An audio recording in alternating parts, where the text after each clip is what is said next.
collective attention to the growing real estate scam in Lagos State and across Nigeria. If we're truly going to be our brother's keeper, we must speak up and come to the table to salvage what's left, whether we've been directly affected or not. 2 weeks ago, a media personality took to social media to call out Henry Montego Holmes. She revealed that after fully paying for a property in 2021 with a promised delivery timeline of 18 to 24 months, she's now being asked to pay an extra 32% due to inflation. The property remains undelivered. Just this past weekend, another woman in a business community I belong to reached out for help. She paid in full for a 4-bedroom unit from Landway in 2021. Today, the unit is still a carcass. From the video she shared, the estate is barely livable, yet Landway is attempting to hand it over as is, claiming they cannot complete it. Now, shockingly, this same company is already launching another project called Isemi Lagos, with full marketing fanfare. Shout out to Scotty Guma, who continues to spotlight the rot in Nigeria's real estate sector.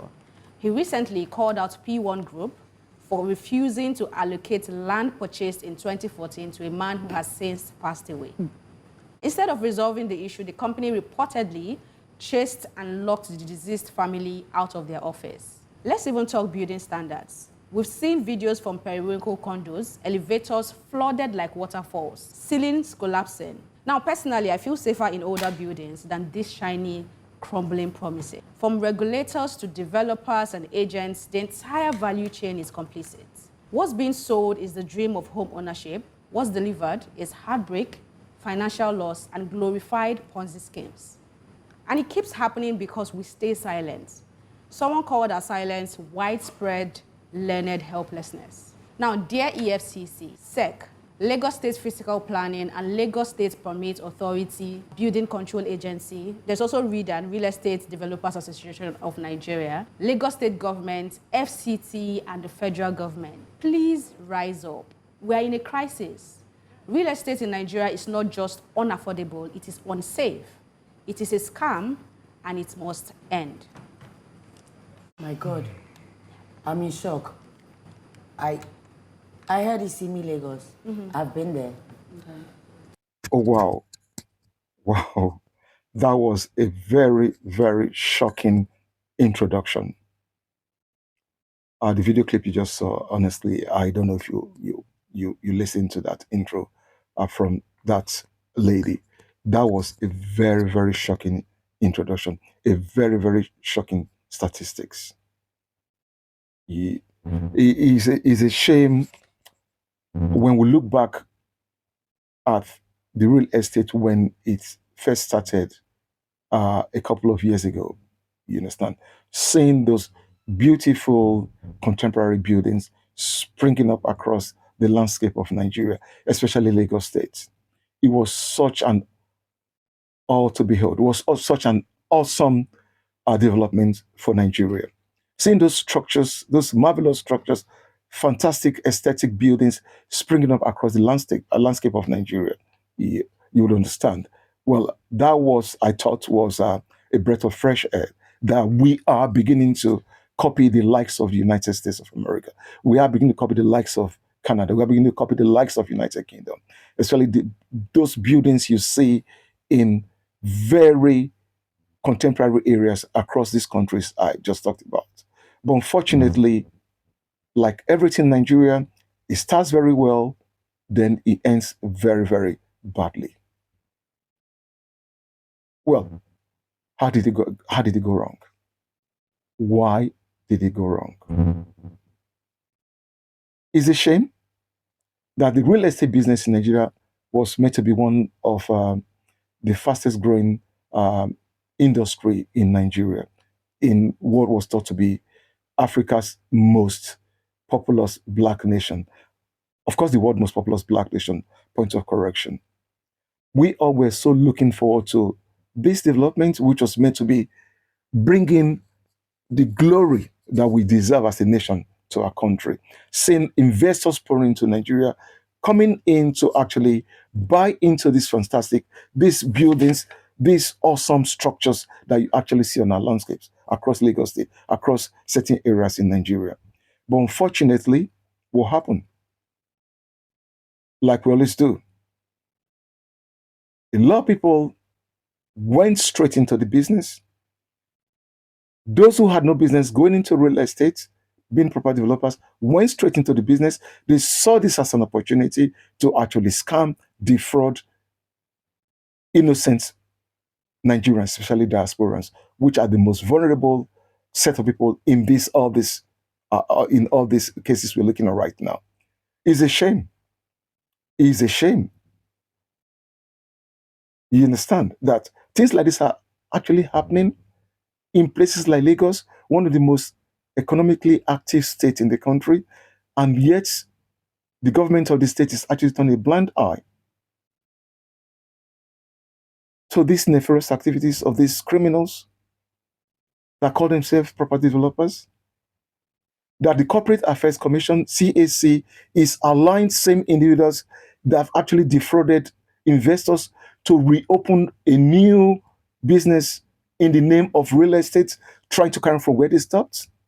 There's no check, there's no supervision, there's no monitoring.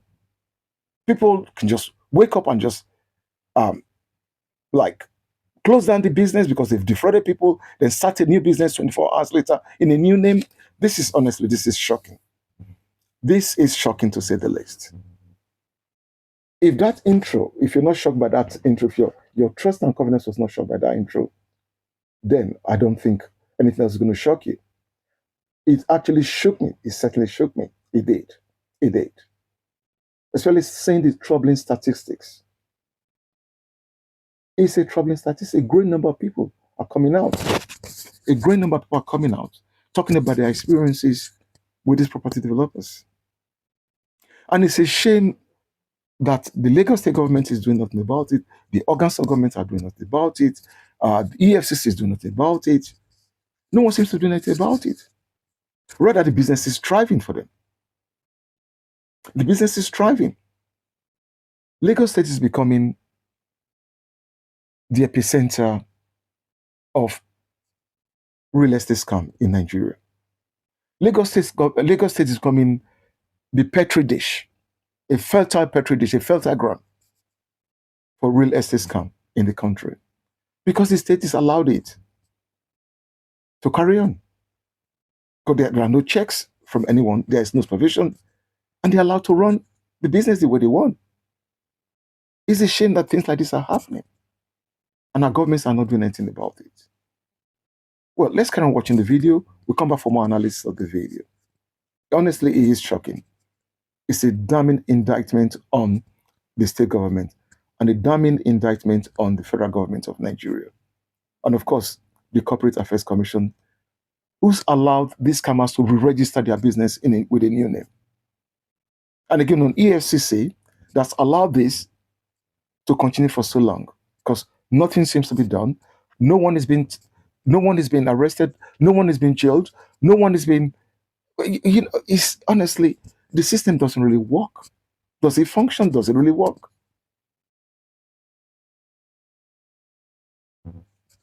Anyway, let's just carry on and watch the video.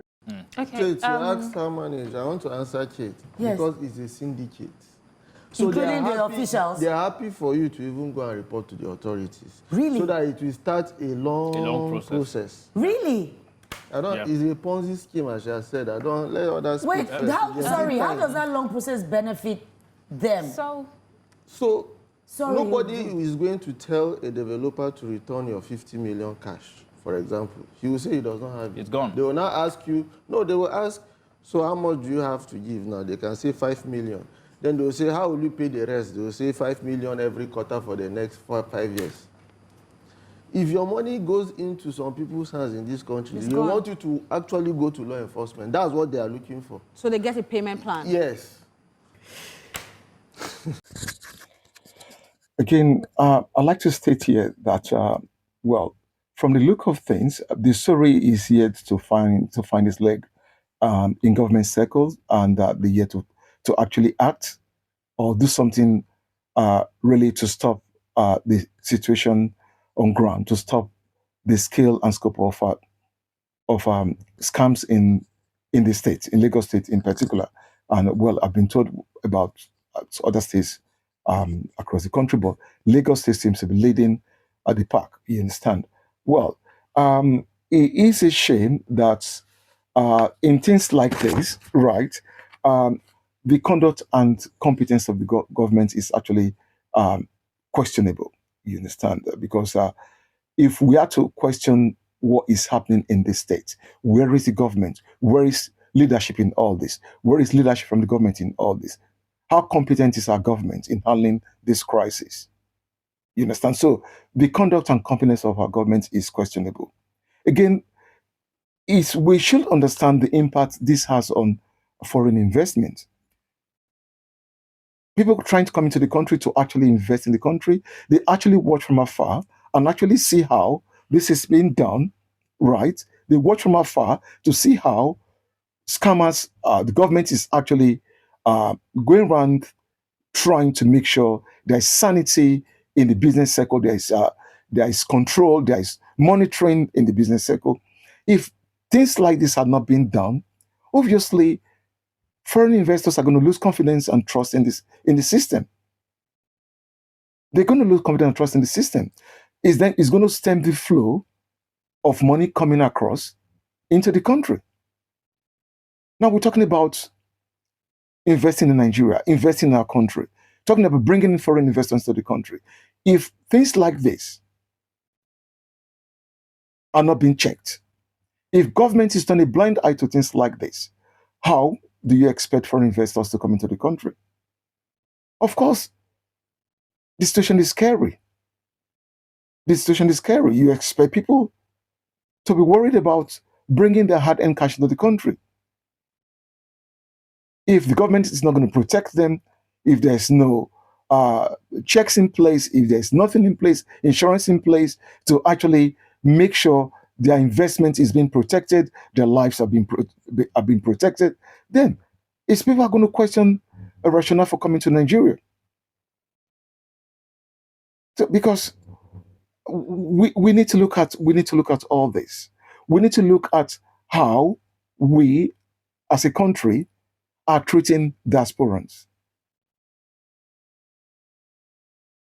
If diasporans are actually getting the value for their money, they're actually getting the promise they made, that were made to them, then it wouldn't be a problem getting investors into the country. It wouldn't be a problem actually kickstarting our ailing economy. It wouldn't be a problem. But again, it's hard to say if what is happening there in Lagos, the government is definitely not doing anything about this. It will be hard for more investors to come into the country, to be hard for them to actually pull down for investment to the country because there is no element of insurance, there is no guarantee, there's no protection because the government is definitely not doing anything about it.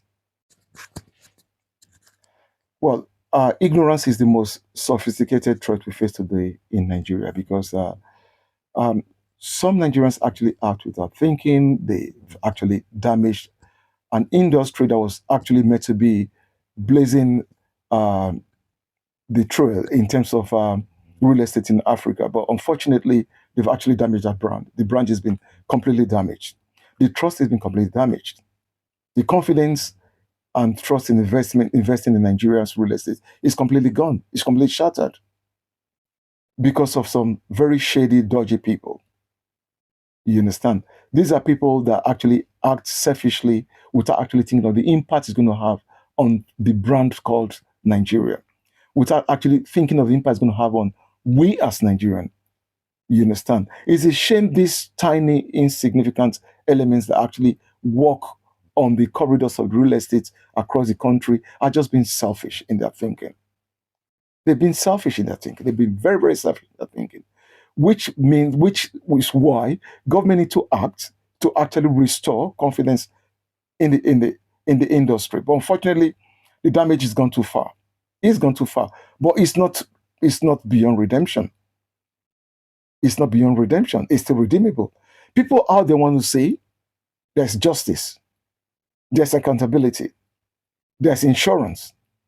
That if you're coming into Nigeria to invest, if something happens to you, your money, that there's bound to be a form of justice, a form of support from the Nigerian government, a form of support from wherever it is, the authorities in Nigeria.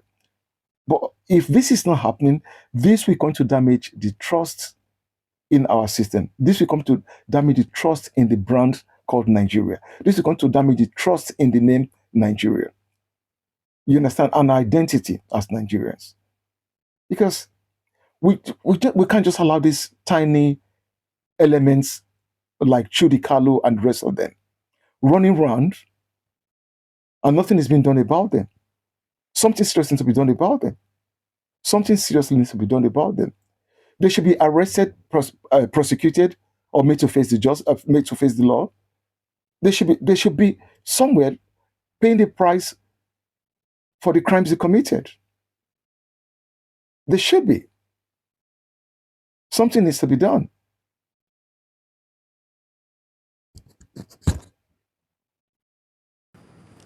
My God, I'm in shock. I heard Isimi Lagos. I've been there twice, and oh my God, wow! And I know the person you're talking about is Osa, right? When I remember seeing her post and commenting, and from my own personal experience, it's God that was on my side because I paid fully. Wow. But the developer, not to be rich. In short, I don't know what agreements he had with the landowners. It was all messy. I had to involve the police. Wow. In short, I was told by a high-ranking police officer, said, get in there first. Then you can fight from a position of, a position of strength.